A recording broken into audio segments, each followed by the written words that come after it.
welcome to MeowMix, the Carolina Panthers podcast. My name is Steven. My name is Jerry. Let's get to our preseason week 1 game preview. Now, obviously, we're not going to go as in depth in this preseason game as we would week 1 of the regular season. In depth, are we? Yeah, we're not going to spend half an hour on this, but there are some things to talk about, and I think we should kick it off talking about the depth chart. Absolutely. The first unofficial depth chart has been released by the Carolina Panthers. By the way, released by the Carolina Panthers. So how unofficial is it really? I always hate when they do that. We talked about this last year too. Why do they do this? Like it is the depth chart. It's the depth chart for week 1 of the preseason. I guess it's unofficial because if somebody gets injured or something like that, they can easily. But that's always the case. I don't know, man. Either way, this is the depth chart. This is the depth chart.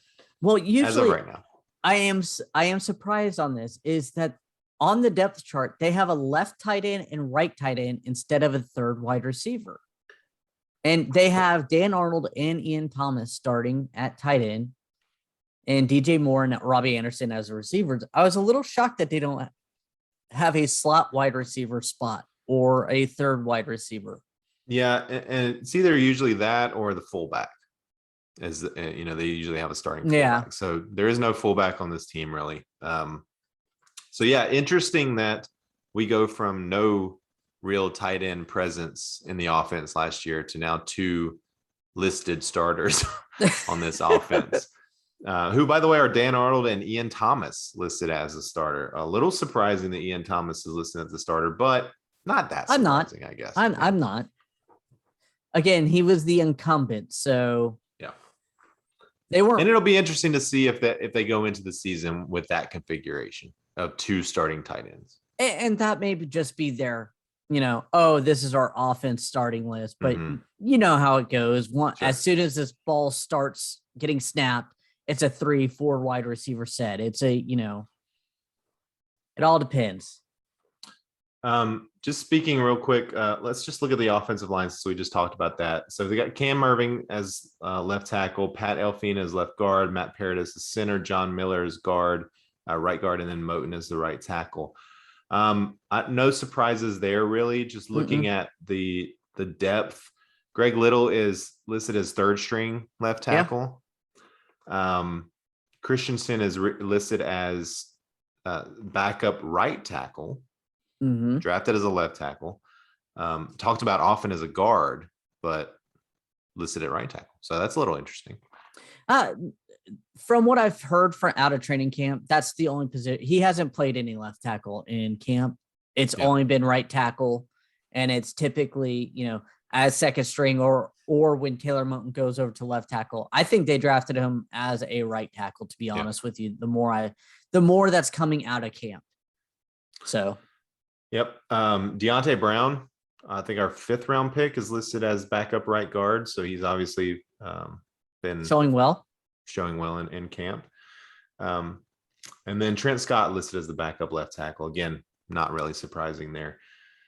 Looking at wide receiver, a little bit of a surprise for me. Well, a couple of surprises, I guess. So no surprises at the starters. You already mentioned Moore and Anderson. Terrace Marshall listed as backup to DJ Moore, not a surprise. David Moore is backup to Robbie Anderson, not a surprise. But then you've got Shi Smith next on the depth chart, ahead of Brandon Zylstra, which that's a little surprising to me. I think Zylstra and Shi Smith are fighting for that type of spot, so it doesn't really surprise me. And yeah, I guess I'm just saying that, as of right now, the Panthers have Shi Smith listed ahead of Zylstra, which it doesn't surprise me a little bit. I mean, Shi Smith a 6th round pick, and Zylstra, coming into another season with the Panthers where he has played and he's looked good in camp as well. Yeah, he has looked good in camp. I guess it doesn't surprise me that much. I guess if it was like Zylstra at like 6, I would definitely say something. But I think Zylstra, Shi Smith, I think they're right around the same. I think them, Kirkwood, Bayless, we discussed they are going to be the ones fighting for the last receiver spots. Yeah. And then Kirkwood listed ahead of Bayless as well, which again, That one also a little surprising to me, but not as where are you going to put him? I mean, that poor guy. Like if it was me, I would have put Bayless ahead of Kirkwood. Yeah. Just because. Or you can leave him off, just saying injured until this week. PJ Walker and Will Grier both listed as backup quarterback. So obviously a decision has not been made there. And then Reggie Bonifant listed as backup running back. That's a little surprising to me. Yeah, I'm surprised Chuba Hubbard isn't there, especially because I've heard some really nice things coming out of camp from him too, that he looks explosive and very good. Yeah, and Rodney Smith as well has looked pretty good in camp. So all the running backs have looked nice, but Bonifant right now seems to have the edge. Okay, can I say something real quick? I just realized that Rod Smith and Rodney Smith are not the same. They're both running backs, and I always thought that they just were shortening Rodney Smith to Rod Smith when they mentioned him, and I was just like, "Oh no, those are two different people." Real quick, one other thing: Trenton Cannon listed as a wide receiver, not as a running back. So that's a little interesting. Yeah. As we know, he came in as a running back last year. Yeah, he's a special teamer. He's also listed as a kick returner. Number one. So I think that's basically his spot is special teams, and wherever else they need him, he can play some run back, he can play some receiver. Now, looking at defense, anything jump out at you immediately on defense? I think the starters, we've kind of gone down the list there. Nothing on the starters, except for the fact that J.C. Horn is listed above AJ Boye, and you keep thinking. Yeah, as we discussed, though, AJ Boye out for the first 2 games of the season. I think that makes sense. No, I think this is all pretty not set in stone, but pretty set. Daquan Jones, by the way, is a starter. To anyone out there who thinks he's not, he is a starter at defensive tackle. Who said he did? Didn't we talked about that last week? That some site you had looked at showed Daquan. Oh Jones, yeah. Like it had Bravion Roy or someone as the starter instead. Oh yeah, it was some website. It was not any fans though. I was like, did someone email us about that? No, did I miss that? No. Yeah, we talked about. Go ahead. Morgan Fox over Etor is a little surprising, but I think this defensive line is just going to be constantly in flux, where people are coming in, coming out, in and out, just keeping guys fresh to rush those passers. Because I think that's the goal: is hit the quarterback over and over again, and let your cornerbacks live on an island because you want to get there in 2 seconds. Yeah, this is a strategy that we have seen old great Panthers defenses use, is having an amazing front seven and then let those corners just make plays. So that's what we're going to see. Yeah. Morgan Fox over Etor doesn't really surprise me. I wasn't super impressed by Etor last year at all. So hopefully that he has a better second season than he had first. And there's really not a lot of surprises. Kenny Robinson, I guess, listed as the number 1 backup at free safety is a little surprising. I haven't heard a lot about him in camp yet, but again, Doug Middleton and Brian Cole listed as the other free safeties. So it doesn't sound like a lot of competition there. Then Marquis Haynes coming back from COVID, staying out of the season last year for COVID, is listed as the backup defensive end ahead of Christian Miller. So that's good on him for coming in and showing up real well. Yeah, I'm very excited. I know this is the game preview. I am very excited to see what type. I know they're not going to throw hardly anything out at Indianapolis, but I am excited to see how this team really kind of lines up more and more. Just because there's so many players on this team that are tweeners that can play multiple positions. It's just, I'm excited, and they're just going to be all over the place. Yeah. You don't know where the blitzing is going to come. All of them can rush the passer. All of them, can try to stop the run. I'll be very interested. I'm excited. Don't be too upset, Panthers fans and Jerry, if you don't see a ton of what they're going to show. It's going to be very bland. I know this.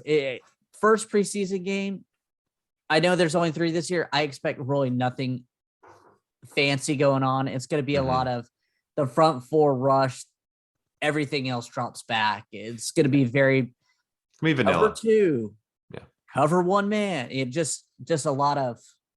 Yeah.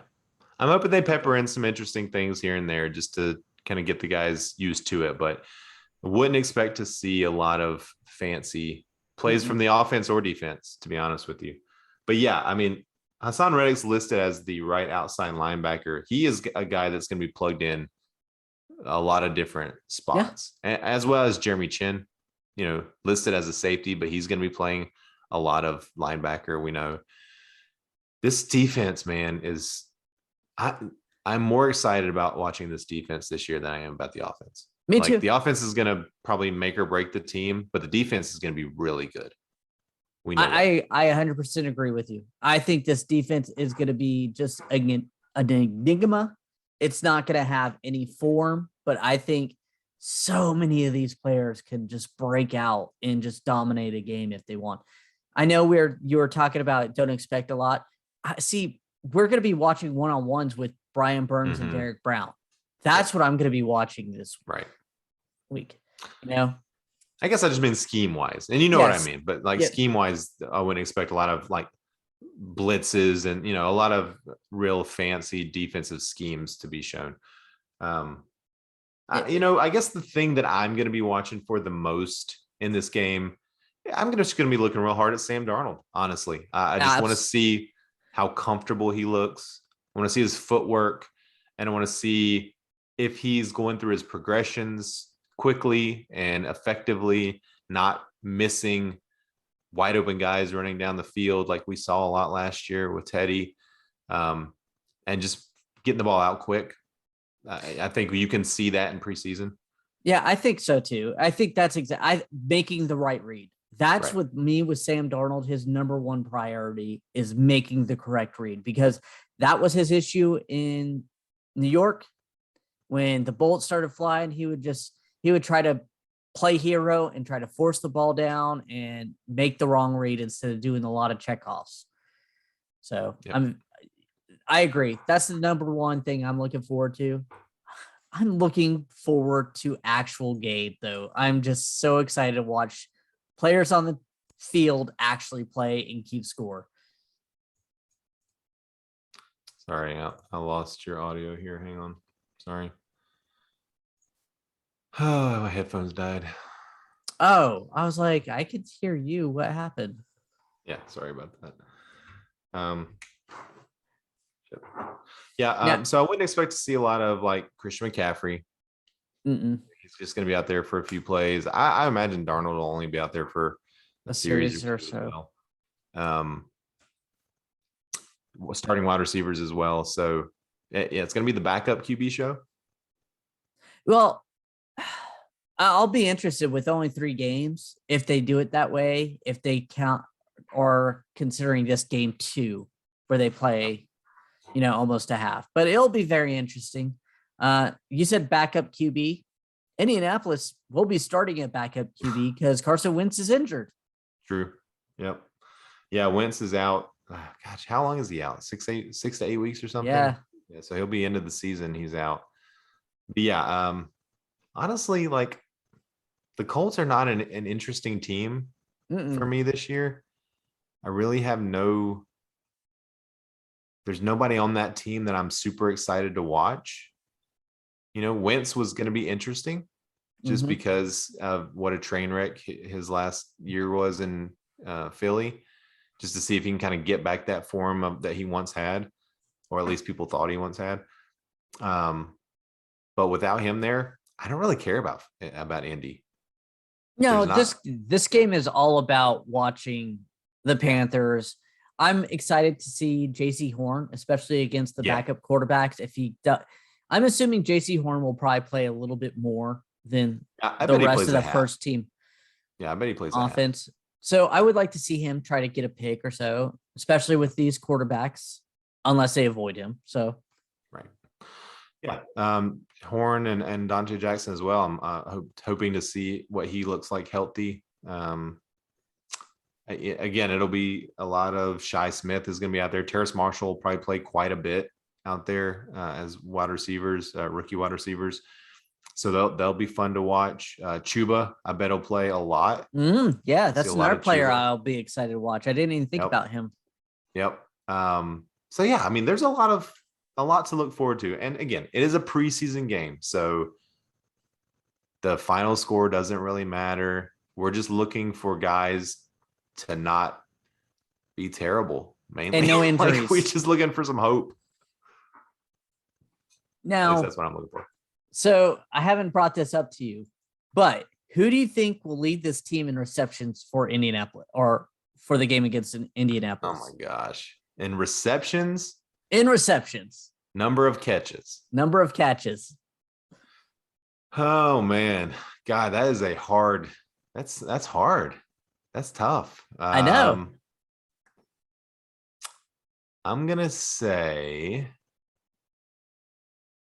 that they're gonna force feed. See, I know who you want to say, so I don't want to say him. You can say whoever you want.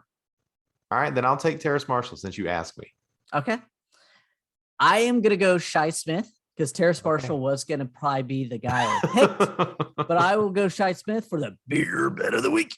All right. And this one won't really count much because it's preseason. We're just this is for like a Bud Light. No, neither one of us drinks Bud Light. This is for a real beer, but only one. Yeah, this is not a big beer. Is there anything else you want to talk about with this Colts game? I don't think so. I mean, I'm just excited. I wish it was Thursday night, to be honest with you. I do too, man. Yeah, I don't want to wait all the way until Sunday, but I don't either.